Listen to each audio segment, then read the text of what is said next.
Hey everyone, I thought just want to let you know I finally got the video from my presentation up at the state capitol. It's been about a week since we actually did this. This was done right before Memorial Day, but I thought it would be fun to watch it together. I want to give you a little bit of thinking behind what was happening and maybe tell a couple stories and share a little bit of further insight. And so, I pulled up the video. I figured we could do a screen recording together and watch what I gave, watch the presentation I gave up at the state capitol. And so, first off, I must say, um, near and dear subject to my heart. I was very honored to be up at the Capitol giving this presentation. I started off as on a task force that was helping to look at issues that were happening. There are many folks in the state of Connecticut that want to support our veterans. They want us to be seen as the state of Connecticut as a vet-friendly state. Um, One of the challenges we have as in our veteran community is and there's many, but there are a lot of people that care deeply about this and trying to help our veterans navigate the system, but it's very hard to navigate our system. And there's a lot of services out there. And so I was fortunate enough to come together on this committee, discuss these topics. I shared some thoughts with the group and on this task force, and this task force has asked me to present a possible solution that could maybe make it a lot easier for our veterans to engage with services and get the resources that they really need. So, I was very honored. Again, near and dear to my heart, being a veteran, being a Connecticut National Guard guy, being somebody that served over in Iraq in Operation Iraqi Freedom, being a person that has gone through and used these services. I've had a lot of people help me along my journey. My Cymonix is a disabled veteran-owned business. We get benefits from that. I've had been part of different programs like Warrior Rising, where I get to meet wonderful entrepreneurs like myself that are veterans that that left the military and wanted to go down the entrepreneur journey. And you get to share ideas and build a great network. And one of the great things about the veteran community is it is very strong. We do care very greatly about people in among ourselves, but there are a lot of people that care about the veteran community and want to see them flourish. And so this task force, that's what they came together to talk about. And without saying too much, and let's just jump right into this video and see what I set up at the Capitol. Thank you. Thank you so much. We're going to come back to our seats. We've got an amazing presentation. So it's okay. Don't trip. There we go. There we go. So first off, I have to say, Sherry's been an amazing person. If you don't know Sherry, she works for Hartford Hospital. She's part of their veteran liaison team. She works with our veterans, helping them navigate. She's a veteran advocate. She has service in her heart. She is one of the most outstanding people. She knows so many people in the state of Connecticut, and she'll go way, way out of her way to help anybody.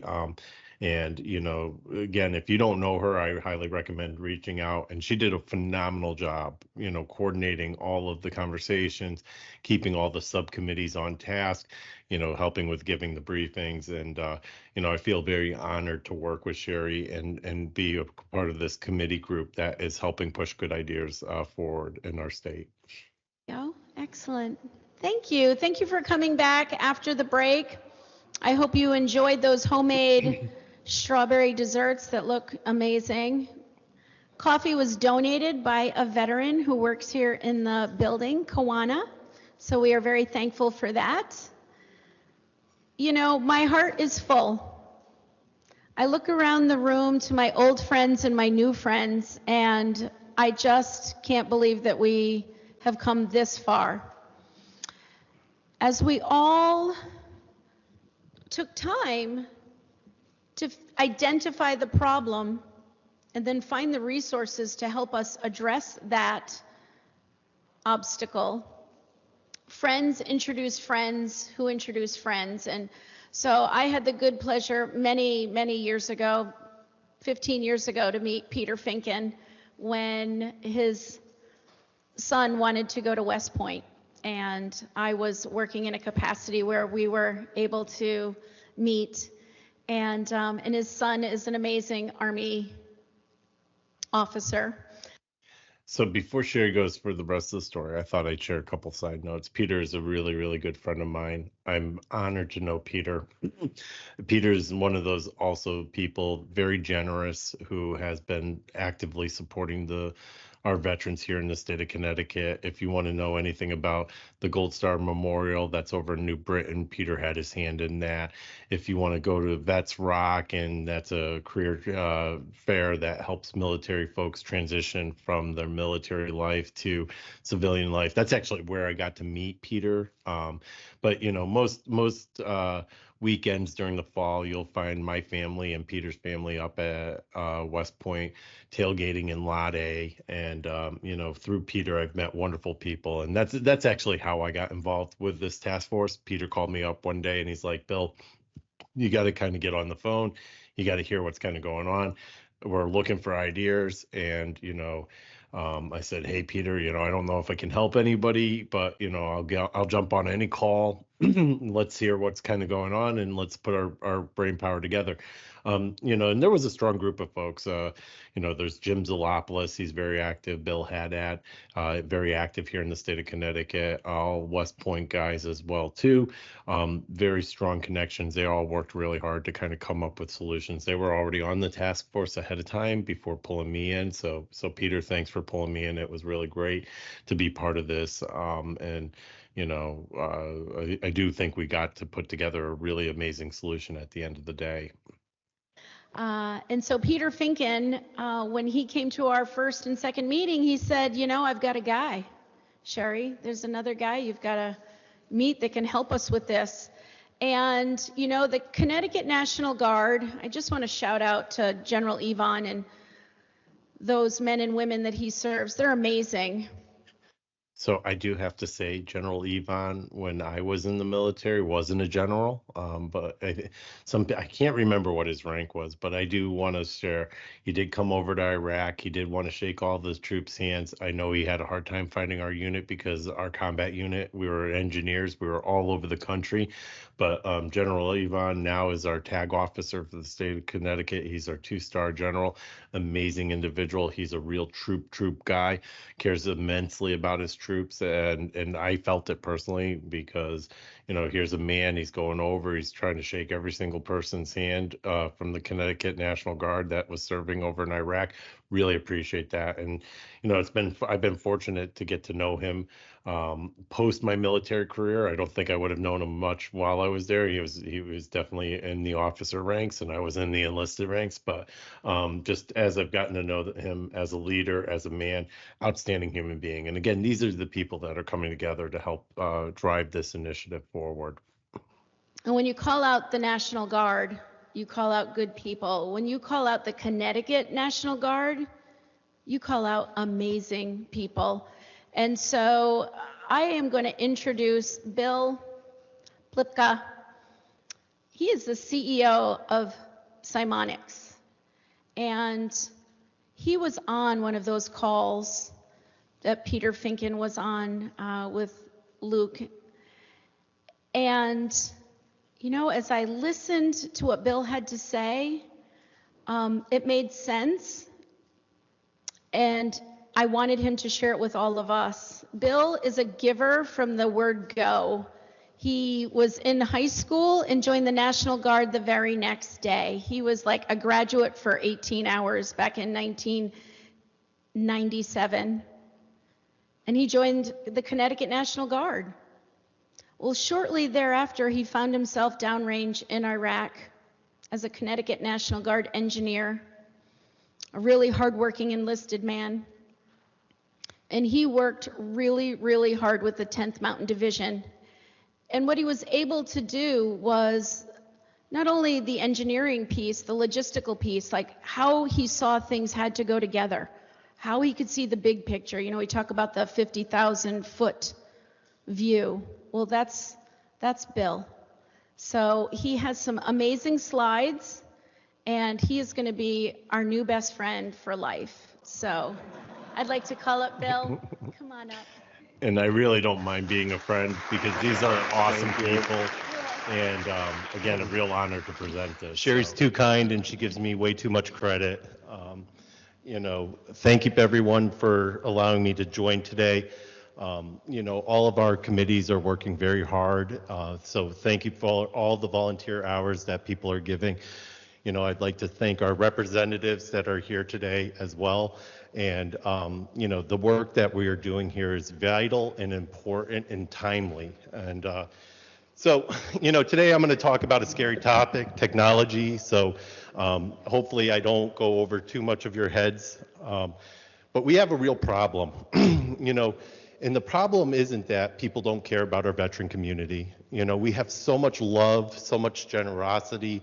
There are so many good people, just look around this room, doing amazing work for our veterans. But the problem is that I see is that our veterans are struggling. They're struggling to identify these resources because they're a sea of resources and they're being bombarded with information, and it's hard for them to know where to go and when to go. And my esteemed colleague from the American Legion, I think he touched on, our veterans, they're prideful people. It's hard for us to ask for help, and we have to make it easier for them to access our services and get to the good work that all of you are doing. And we have some suggestions on that. So just a little background. There was a lot of committees. There was probably, I want to say about 5 committees. Each had a briefing, and they all were addressing different subjects. And Tom from the American Legion, he's our chapter leader here. He was just referencing kind of some of the challenges about how veterans access services, what does it mean for a veteran to ask for help, and he shared some really powerful stories. Tom's doing amazing work as a chapter leader here. If you want to see the whole video, I'd highly recommend. There's some really great conversations. Our doctors from Hartford Hospital did presentations about how we can deliver better care to our veterans. Tom was talking about some of the challenges of just engaging the veteran community, being a community leader that actually has a strong voice, being a chapter leader of our American Legion here. And then there was so many other things. So definitely, I highly recommend. I'm going to put the link in this video so you can go back and you can watch the whole thing if you're interested in hearing about what other people had to say. But, tonight I'm going to just critique myself a little bit here and share a couple stories if that's okay with everybody. So thank you. I want to talk about the problem.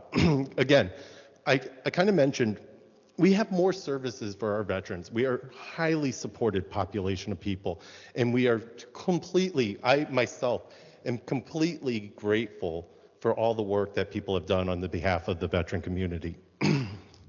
We have our VA benefits. We have education programs. We have veteran service organizations, many of them, 45,000 to be exact. We have community support programs. We have healthcare services. We have caregiver support. We have transportation services. We have legal aid. We have housing assistance. So one of the things I was trying to say to folks is right, there's a lot of different audiences. I mean, we have state programs that are being run here by the VA in Connecticut. We have federal programs that are being run. We have corporations, right? And, there's many different personas that are helping offer all these services. And I do want to say one thing. I know I talk about these 45,000 VSOs. There's many different types of organizations, not just the VSOs. We have our government, we have our private corporations as well. But that's a national number I want to share, not just the state of Connecticut, but as an individual, it doesn't matter where you live, you're still hearing all these services, and it does make it very we're incredibly grateful for everybody that's trying to help us. But, again, hearing 45,000 voices come at you, it can be a little bit overwhelming, and just trying to know, hey, where is the right starting point? And, again, that's what we wanted to really start to address with CymonixIQ Plus, and how we could use our chatbot Izzy to help make it easier for our veterans to access services. So we have financial assistance. We have employment programs. We have tax credits and benefits. We have people fighting the good fight every day for us. But we look at this and we say, here in Connecticut, we have 184,000 veterans. And if I look at the number of what our veterans are doing, and I just pulled a couple statistics, I use these statistics that came from the IRS and the Census Bureau. Our engagement from our investment community is low comparatively to what we have for our population. So why is this? Again, I go back to, we have 45,000 services. All of them are disjointed. Most of the people are trying to communicate to our veterans through events, what is grateful, and those are very effective. We talked about some of the events today at this committee hearing. But most of us find our services on the internet. And the internet is a web of information. And it's very hard to navigate this web of information because it is so large and it is very time consuming.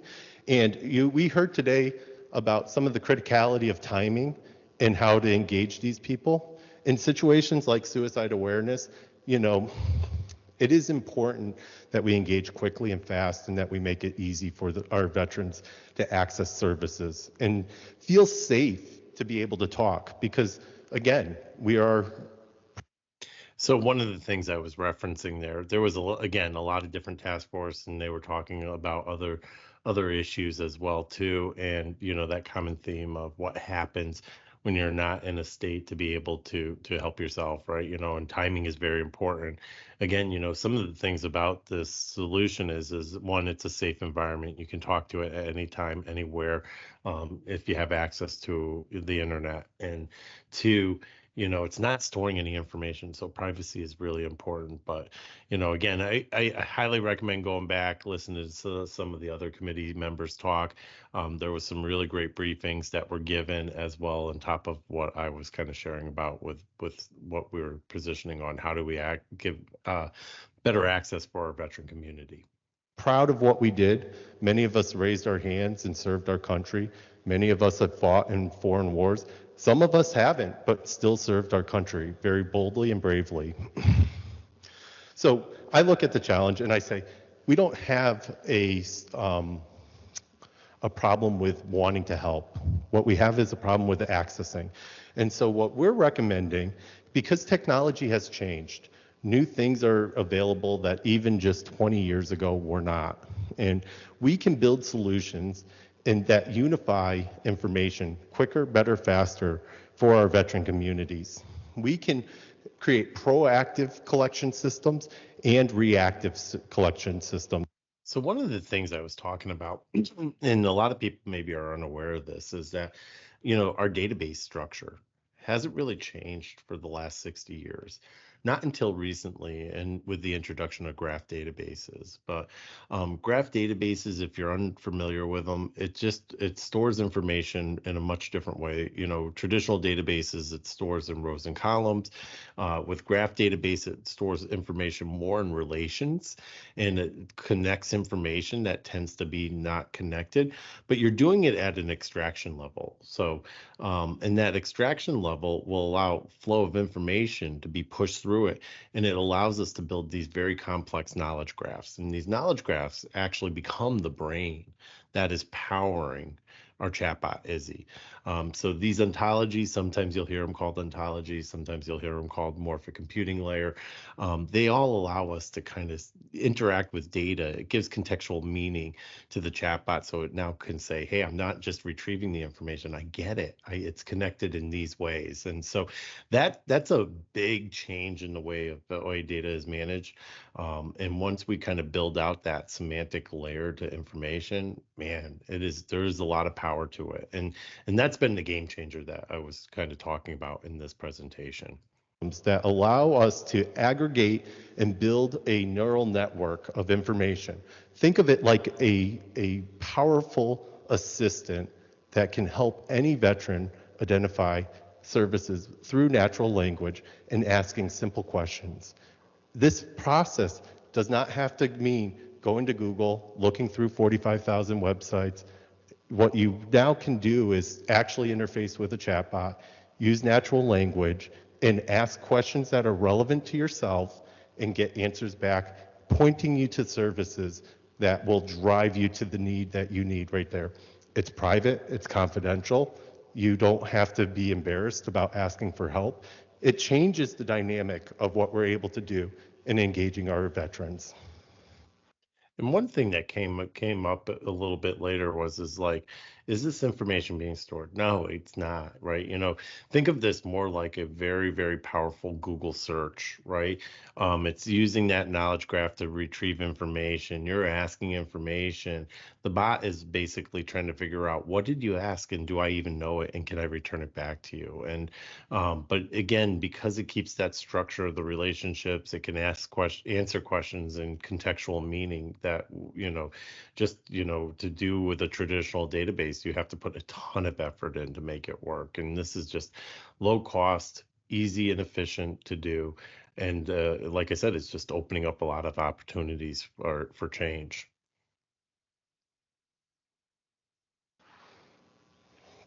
So how does this work? Well, it's a little bit technical, so I'll try to keep it simple. At the heart, our world has been built in rows and columns, a traditional database. At the heart, though, we need to network this information together. And there's new databases that allow us to structure information in new ways that build the foundation of this brain. And through no code, low code, we can create repositories that aggregate data in new ways. And these intelligent connectors will drive the information and put it together in the brain that will power these chatbots. And through natural language processing, simple language, we can ask questions like, I need financial aid. I am a combat veteran. I served in the Connecticut National Guard. What am I eligible for? What services can I go to? And this chatbot can respond back with very simple answers. Here's your top 5, VSOs. Here's the programs through the VA. And this aggregated view will allow us to talk to our veterans in ways we've never been able to talk to before. And the beauty of this is it's all SaaS-based, and security is at the heart of it. And what makes this special? Why now? Why couldn't we do this earlier? It's not because of anything that anybody did wrong. What has happened is the way we manage data has changed. What we used to have to do to aggregate information like this took armies of resources. And today, we don't need armies of resources. We have accelerators that allow us to build these neural networks and pull this information together. And if you are an expert and you can build the relationship and draw these on chalkboards, you are now able to create the foundational element of storing this information in a very user-friendly and cost-effective way. And So what I was saying is that some of these accelerators are actually using generative AI to help us build the ontologies, build that brain, build that layer of storing the information so the knowledge graph can be created, right? And, before you used to kind of have to just say, okay, what are all my relations? And you're sitting there and thinking. Now what's happening with this is that the AI is smart enough to say, hey, listen, I get the concept. Let me take a first draft and I'll build all the relationships together for you with your data. Or, how about I look at your data and then let me make recommendations on what that model should look like to build your knowledge graph. And so again, what used to take a long time to do, we don't have to spend as much time anymore doing, right? The systems are helping us look at our data and make sense out of the data and helping interpret it as it's being pulled into the knowledge graph, so into the database. And so that's a real big game changer as well, too. That's allowing this type of technology to, one, bend the cost curve, but two, also accelerate its adoption. So this does for our veterans is it can increase their satisfaction, but yet we can do this with zero business interruptions to the organizations that are trying to get their good information out. We can increase the opportunities for our veterans to access resources, and we could do this in fractions of cost of what it used to take to manage data in this way. So one of the things I've been talking a lot about recently is when we had to do data reporting, you had to take the source system, make a copy of the source system, and that was going to become the layer of data that you're going to work in for your reporting to actually, manipulate, change, that means that we're triple storing sometimes data. What means you're paying for, one piece of information, you're paying for it 3 times sometimes just to kind of get to the report and answer layer. Well, with technology like this, the idea is to try to keep as much information out at the sources as possible. Build only the things that are going to be used for querying, right? And that can help us drive down costs. So there's a lot of good concepts here in a platform like this. A lot of it is to help with, managing the cost to compute, manage the cost to store. How do you retrieve information very quickly and effectively? So, like you don't have to be a data scientist. You just have to be able to speak a natural language. And ultimately, that's kind of what CymonixIQ Plus is. And we call that infrastructure or digital core. But we'll get back to the presentation. And at the end of the day, through these digital cores, we're now able to build an enterprise AI strategy that can help service our veterans. And these collection systems and these tools that allow us to connect data to any source, effectively build the business brain, and connect your data will allow us to uncover hidden insights. And on the back end of these systems, we are able to get reports and see things that are happening inside of the community that will allow us to make more informed decisions on how to better serve our veterans. So one of the things that we really try to do, right, is we try to give the tools to build the storing system that's going to build the brain, that's going to power the chatbot. But because you have the digital core, you now can actually interact and see kind of things that are happening, because the system is a self-contained system. It actually has all the self-governance, the data management, it has the user activity, and there's just information, right, that you can pull out of the system itself, because now it's a unified platform. And so, that's a little bit of what I was talking about here, is kind of like there are different perspectives. So if you're a user, right, of the system and you want to start to look at things, you can do that yourself. But if you're a consumer of the data, you can just be a consumer of the data. If you're kind of a person that wants to share information, right, you can be just a person that wants to share information and give your information so that the brain can be built. So again, different perspectives we're talking about in this presentation. And it's really designed to help support a whole group of different people in different ways. And so there are many ways you could approach this. One of our ways is through a unified platform. What this does is it takes multiple technologies that used to have to be put together and cobbled together. You no longer have to do that. We can have simple systems that support our veterans. Ultimately, we want to connect data. We want to unlock that data. We want to explore these hidden insights and make information accessible through better question asking. And we want to empower our veterans. And at the end of the day, this is really about streamlining access, improving outreach, giving more opportunities for our veterans to engage with service providers and get to the help they need. So just a few key takeaways, and I'm going to keep this brief today. What we want to do is address disparate data problems. We want to unify the resources in a way that has never been done before. We want to leverage the power of AI.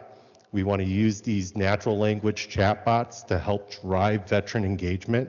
We want to be able to do this at a scalable solution that can reach all our veterans eventually, not just the ones here in Connecticut. The scale can be done and reach our national level.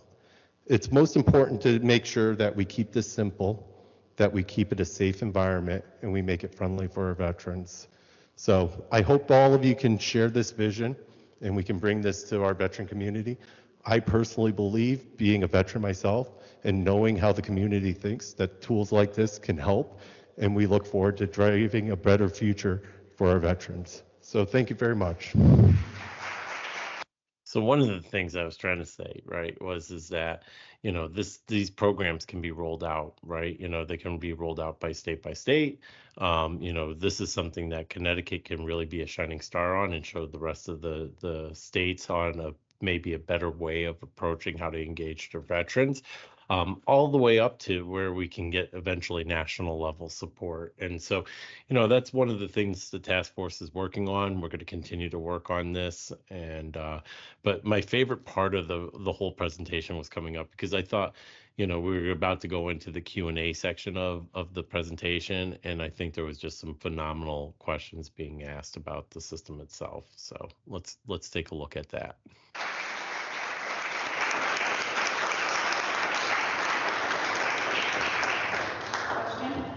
Yeah, go ahead.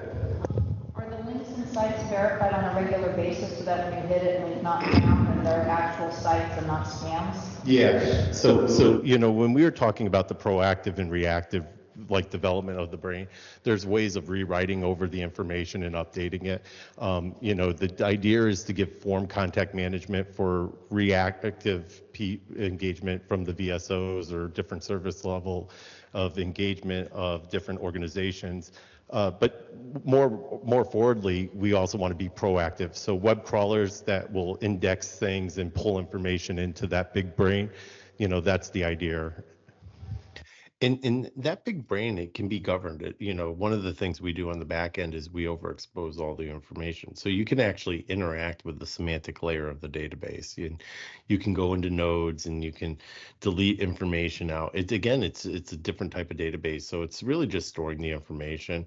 The other piece that I was talking about is we have two ways of thinking about this. How do we capture data, right? One way is to give a form to the organizations and just let them, be able to provide information, and that information is fed into the knowledge graph. And or the other way is us collectively going out and gathering information using web crawlers, searching for information about VSOs. Now, our friend from I want to say she was from the American Legion, but as well. But one of the things she was talking about is how do you avoid scammers or is ingesting bad information? Well, again, because on the back end all this information is overexposed, we can edit it, we can change anything we want, we can delete it out of the system if we need to. So there is a management structure. That's why the digital core helps us. I like to call we need to keep humans in the loop, right? We just don't want these machines making up their own things. That brain is what's powering Izzy, and that brain can be interacted with humans and managing and making sure that the right data is in the store systems of the application. So it was a great question. Collect our information if we go to that site. No, Okay. so that's why I was saying it has to be a safe, secure, process.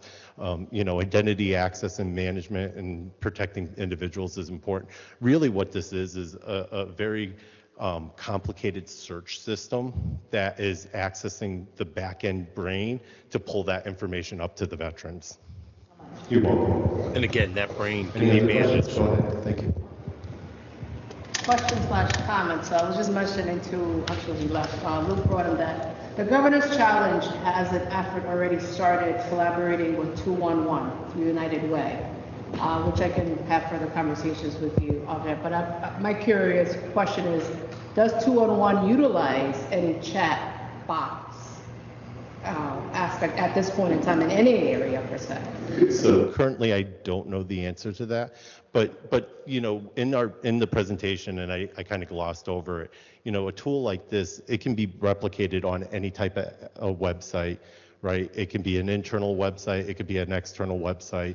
The chatbot where it lives is, the ideal idea is to put it where people are going to interact with it.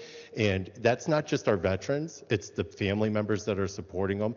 And it's also folks in this room that are trying to help our veterans navigate through levels of care and services.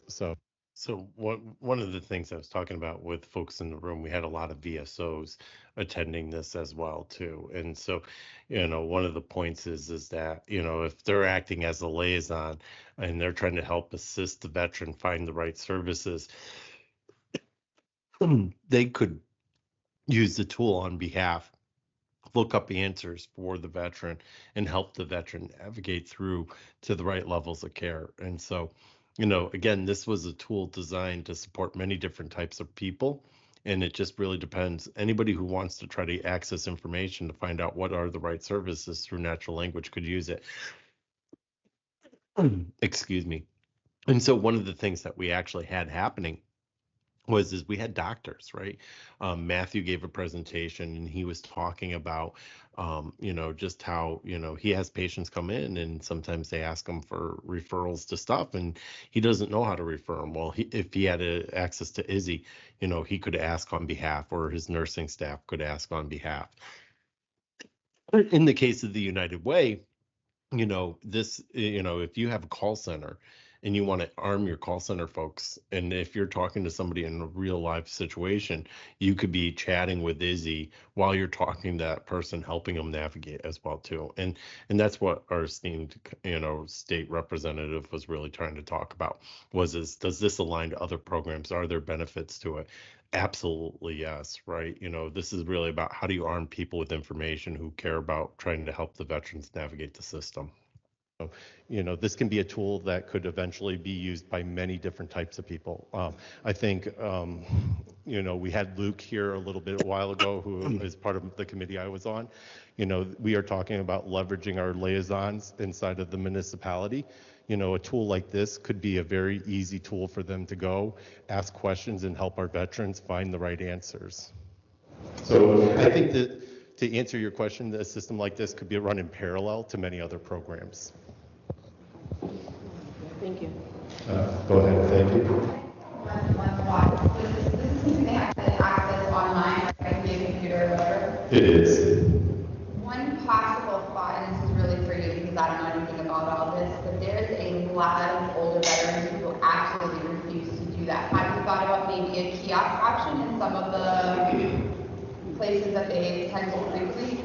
Yeah, the beauty of the distributed chatbot is it can be placed in multiple places, and also to address so one thing about myself, I was fortunate enough to run Merck's Accountable Care Division, and I worked on a lot of patient engagement strategies. So, we had a lot of elderly people that were not as technically savvy, so we had to find new ways of engaging them through the digital interfaces.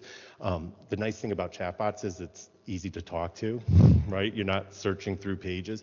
But the other side is we found that when we paired liaisons, folks that are helping and assisting them, it became more of a tool for the liaison that was helping the veteran, or in this case, the veteran navigate the challenges. So, the pairing of people with people, process, and technology is a very powerful thing. And that's what we're trying. So the other thing about kiosks is, for folks that don't have technology, putting kiosks in shared community spaces, that just opens up access of and getting information to people. And, so it wasn't uncommon when we were in the healthcare industry at Merck to go out and put kiosks in communities so that people could engage and understand, become more health literate. This is no different, right? That concept of putting kiosks out in the community for people who don't have technology to access it so they can. And again, there was a lot of other great ideas being kicked around. Like I said, one of the ideas was to, make sure that we have a veteran liaison in every town hall. And, that's a good place where these kiosks could be. So again, getting access to something like this, it's a very doable thing.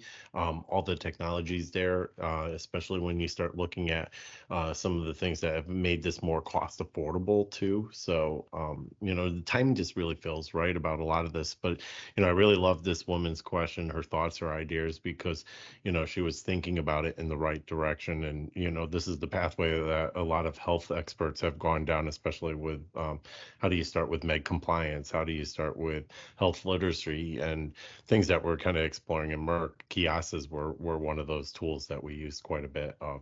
So trying to take advantage of with a system like this. Yeah, thank you for the question. Anything else? Sure. So how do we access it, and how do we ask to get that put into like AMVET's national website as a link?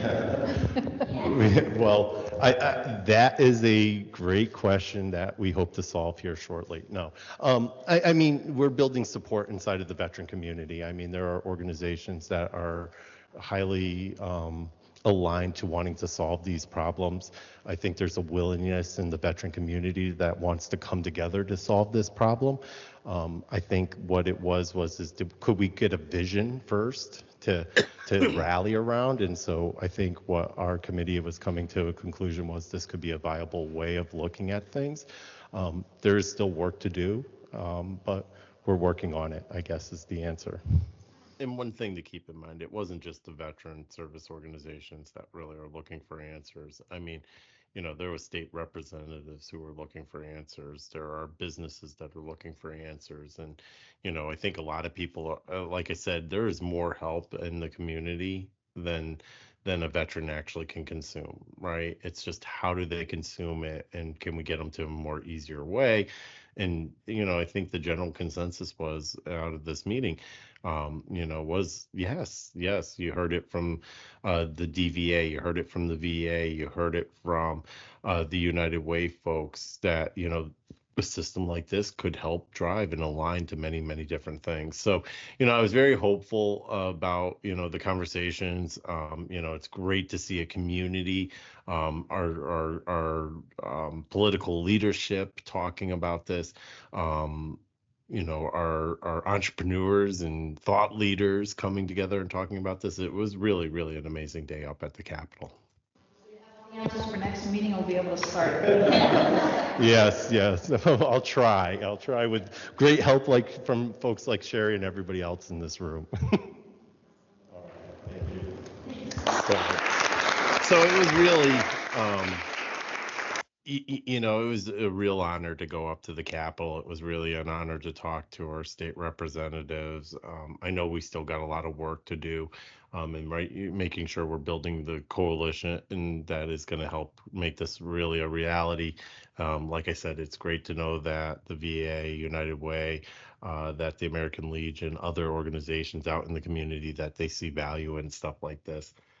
But we're going to continue, and if this meant something to you, I hope you will share it with folks. If you feel compelled to write some letters to your state representatives, that would be always a much appreciated thing, that this could be a reality that can help our veterans access services. And one of the things that we will be going and doing, we are going to be talking to the governor about this. We are going to be talking to our political leadership. We'll bring in voices from the military, and we will be able to figure this out. And I do believe we're on a great path. Folks like Sherry and all the other members that were on these task force, they're doing amazing work. And you have to remember, everybody has a daytime job.